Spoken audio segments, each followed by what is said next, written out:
Dear aspirants, TNPC Group 1 2025 கேட்கப்பட்ட கேள்வி. தகவல் அறியும் உரிமை சட்டம் 2005 நோக்கங்களை தெரிவு செய்க. இது குடிமக்களுக்கு அதிகாரம் அளித்தல். ஆமாம், அரசாங்கத்தில் என்ன நடக்குன்னு தகவல் தெரிஞ்சுக்கிறதுக்கான அதிகாரம்.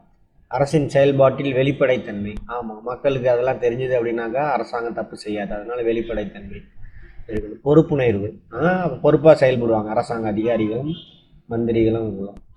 ரைட், இது பொருந்தும். அரசின் செயல்பாடுகள் குறித்து குடிமக்களுக்கு தெரியப்படுத்துவது. ஆமாம், அதான் என்னது ஆர்டிஐ 2005 கொண்டுட்டு வராங்க. Right to information. ரைட், சரி. அடுத்து மூணாவது. அப்போ ரெண்டாவது ஓகே, 1 இருக்கணும் 2 இருக்கணும் கம்பல்சரி.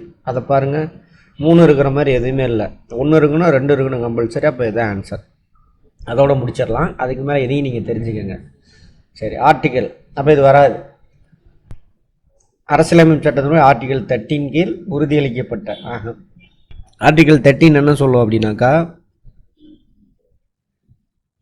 இந்த ஃபண்டமெண்டல் ரைட்ஸ் வயலேட் ஆகிற மாதிரி எந்த சட்டம் வந்தாலும் அல்லது இதுக்கு முன்னாடி இருந்திருந்தாலும் அந்த சட்டத்தில் இருக்கக்கூடிய அந்த ஆர்டிகல் செல்லாது.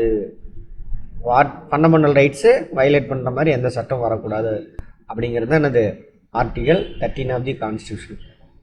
ஸோ இது கிடையவே கிடையாது. இப்போ இது நீங்கள் எக்ஸ்ட்ரா தெரிஞ்சுக்கலாம். இது ரெண்டும் தெரிஞ்ச விஷயம். இதே மாதிரி நிறையா கான்செப்ட்ஸ் நம்ம கிளாஸ்லேயே பார்த்துருக்கோம்.